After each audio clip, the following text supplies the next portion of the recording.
Buenas noches, doctora y compañeros. Yo soy Rosalba Estefanía García Chavarría, estudiante de la licenciatura en Administración de Empresas modalidad a distancia. Nos encontramos en la materia de Derecho de la Seguridad Social y el día de hoy les hablaré del nacimiento de los derechos sociales, un tema bastante interesante. Empecemos en esta línea del tiempo, donde hablamos de la Edad Antigua. Y es que las primeras civilizaciones ya existían instituciones que brindaban atención médica, la clase sacerdotal o el jefe moral por asistencia o ayuda mutua. Por ejemplo, en Egipto se crearon las instituciones de defensa y de ayuda mutua que prestaban auxilio en caso de enfermedad, como el servicio de salud pública financiado con un impuesto especial. Luego, en Babilonia se obligaba a los dueños de los esclavos al pago de los honorarios a los médicos que les atendían en casos de enfermedad.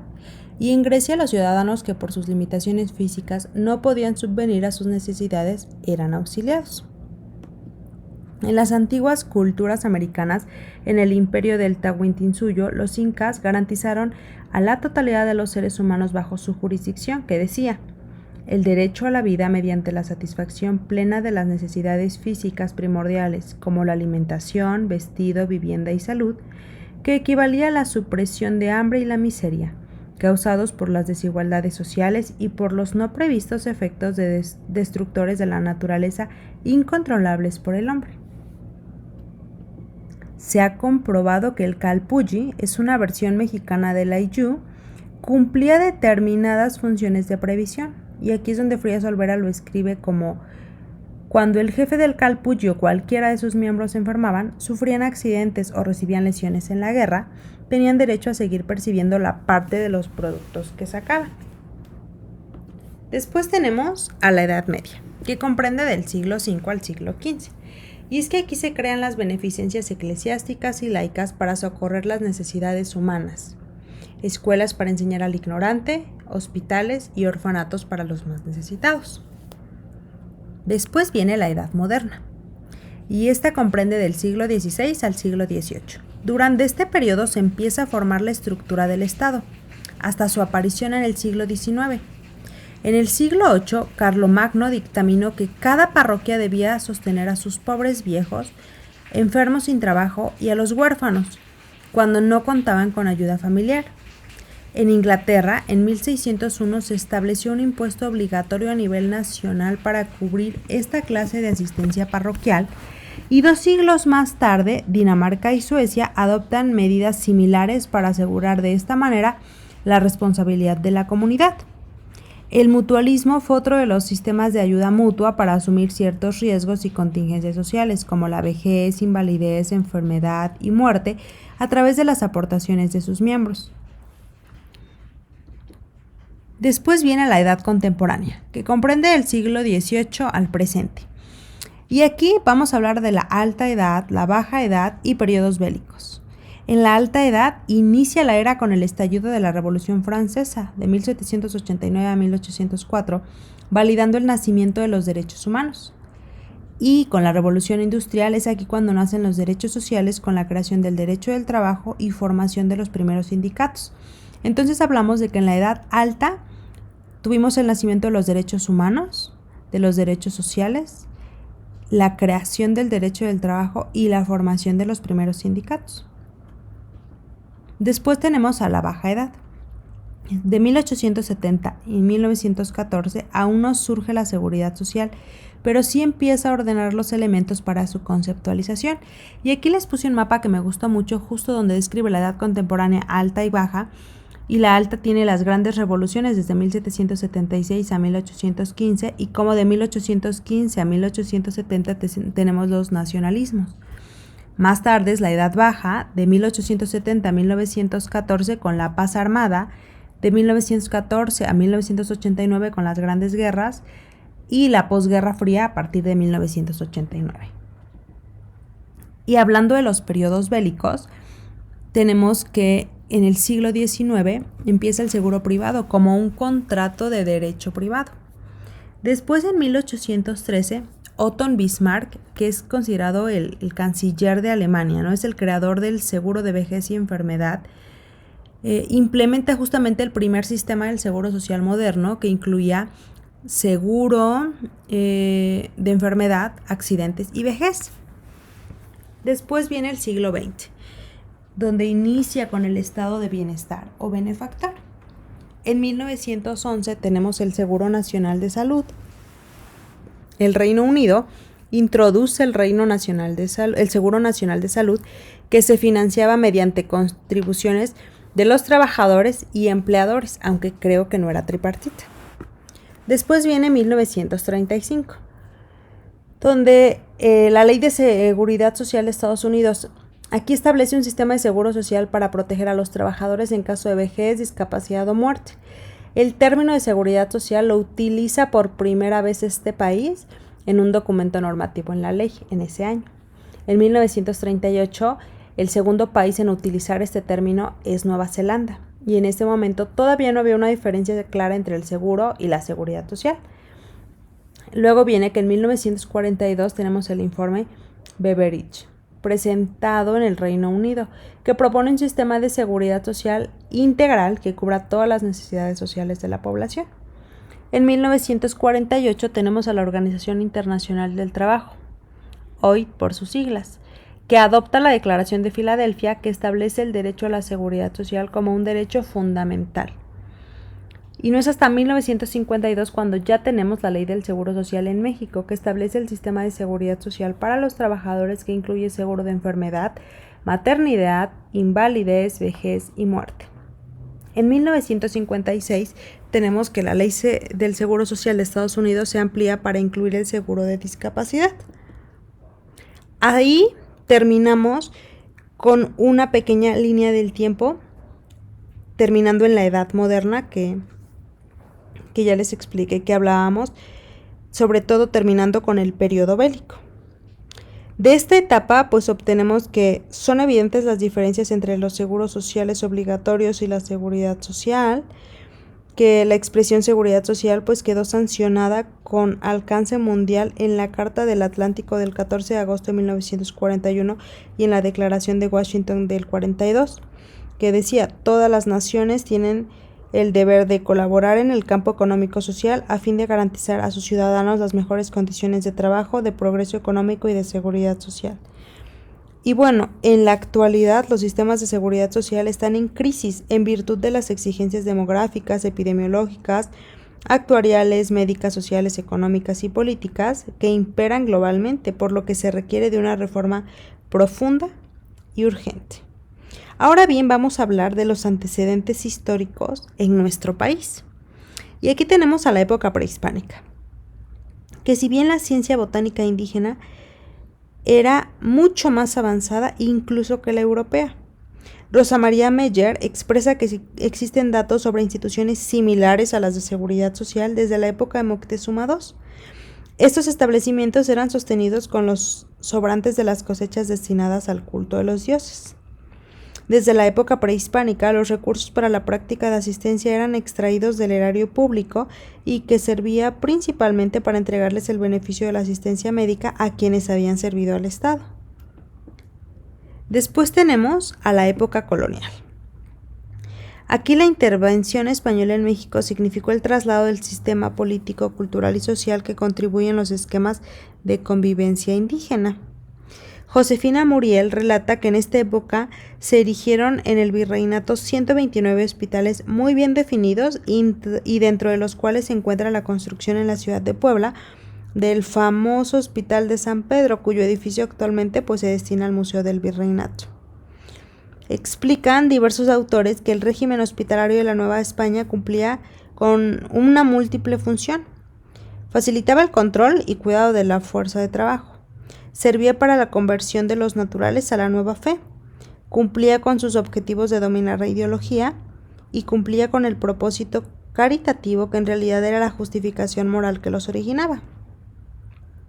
En 1820 las Cortes españolas decretaron la supresión de las órdenes hospitalarias y entonces los establecimientos manejados por ellos, que eran la mayoría, pasaron a depender de los ayuntamientos. Otra institución característica de esta época fueron las llamadas cofradías, que sirvieron de dos tipos: las religiosas, que eran aquellas en las cuales los cofrades debían contribuir con cierta cantidad de dinero al momento de ingreso y además pagar una cuota mensual. La cofradía se comprometía por su parte a visitar a sus miembros cuando estaban enfermos, ayudándolos con los gastos de las medicinas y a pagar los gastos de entierro y mortaja.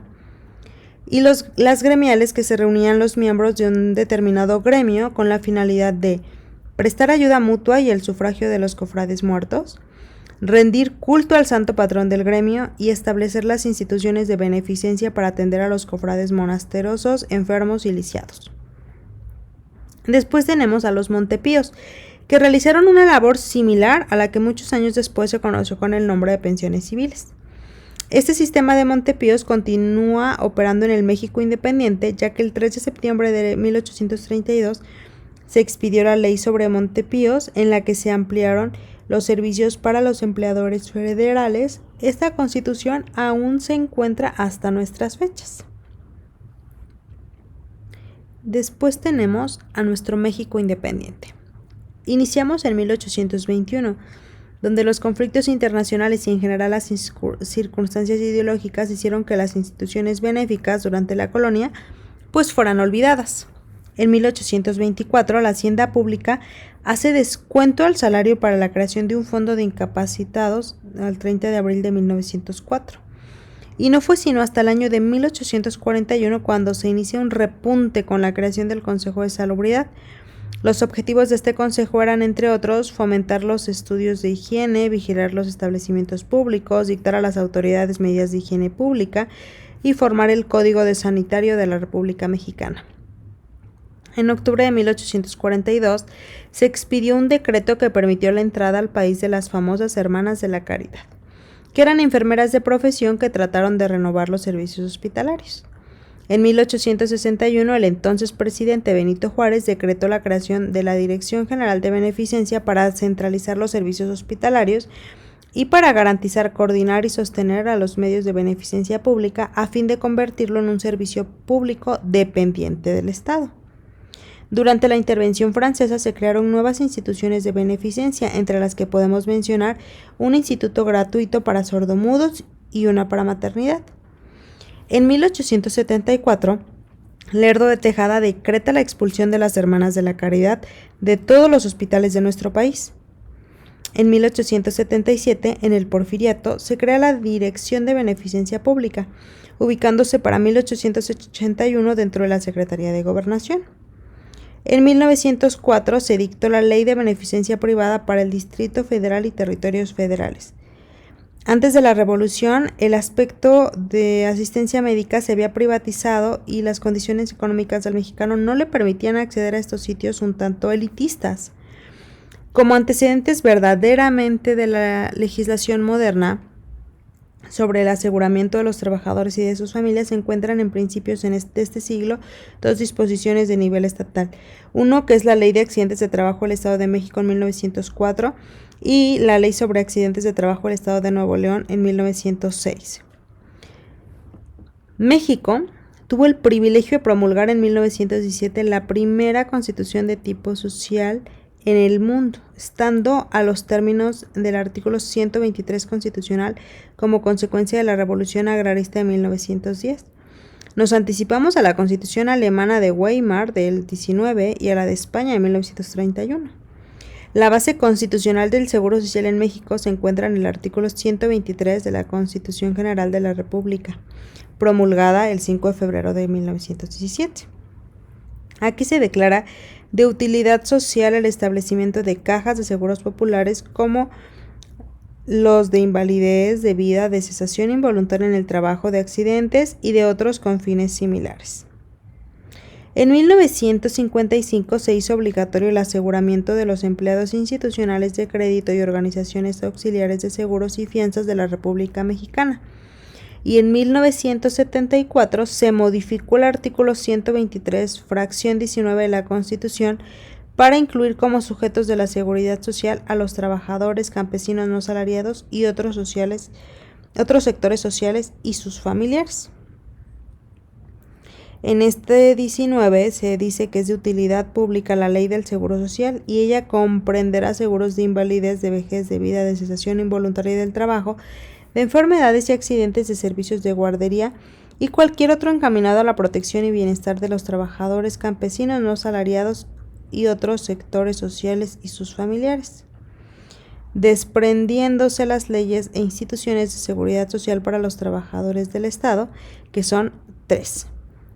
La Ley Federal de los Trabajadores al Servicio del Estado, el Instituto de Seguridad y Servicios Sociales de los Trabajadores del Estado, mejor conocido como ISSSTE, y el Fondo de Vivienda del Instituto de Seguridad y Servicios Sociales de los Trabajadores del Estado, mejor conocido como FOBISSSTE. Después tenemos que el artículo 4 constitucional abona también al acceso de la salud de los mexicanos que se encuentran fuera del esquema de trabajador que refiere el 123 constitucional, en los siguientes términos. Toda persona tiene derecho a la protección a la salud. La ley definirá las bases y modalidades para el acceso a los servicios de salud y establecerá la concurrencia de la Federación y las entidades federativas en materia de salubridad general, conforme a lo que dispone la fracción 16 del artículo 73 de esta Constitución. En el 2003 se reformaron diversas leyes como la Ley General de Salud, cuyo fundamento son el artículo 4 y el 123 que acabamos de ver. El 10 de junio del 2011 se reformó el artículo 1 constitucional, en el que se impone a las autoridades para que salvaguarden los derechos humanos reconocidos en la Constitución y en los tratados internacionales en los que México sea parte. Después puse este esquema que nos habla del núcleo de la seguridad social mexicana, el derecho a la vida y vivienda digna, que buscamos que sean ramos o coberturas garantizadas por las aportaciones tripartitas, Estado, empresa y trabajadores, para que podamos estar protegidos sobre riesgos de trabajo, enfermedades y maternidad, invalidez y vida, retiros, cesantía en edad avanzada y vejez, guardería y otras prestaciones sociales. Tenemos a la creación del Instituto Mexicano del Seguro Social, que inicia con la creación del Departamento de Salubridad en 1917 y de la Secretaría de la Asistencia Pública en 1938, que se fusionan en 1943 formando la Secretaría de Salubridad y Asistencia, y en 1921 se crea la Secretaría de Educación Pública. En este momento los empleados públicos eran los únicos que contaban con pensiones, y hasta 1922 estas fueron manejadas por la Secretaría de Hacienda. En 1925 se expidió la Ley de Pensiones Civiles y se creó la Dirección General de Pensiones Civiles de Retiro. Esta ley fue reemplazada en 1946 por la Ley de Retiros, que comprendía la protección de la salud, préstamos y pensiones por vejez, inhabilitación y muerte, y extendía su cobertura a los trabajadores del sector público o paraestatal, como los ferrocarrileros, petroleros y electricistas. En 1929 se plasmó en el artículo 123 de la Constitución una ley del Seguro Social,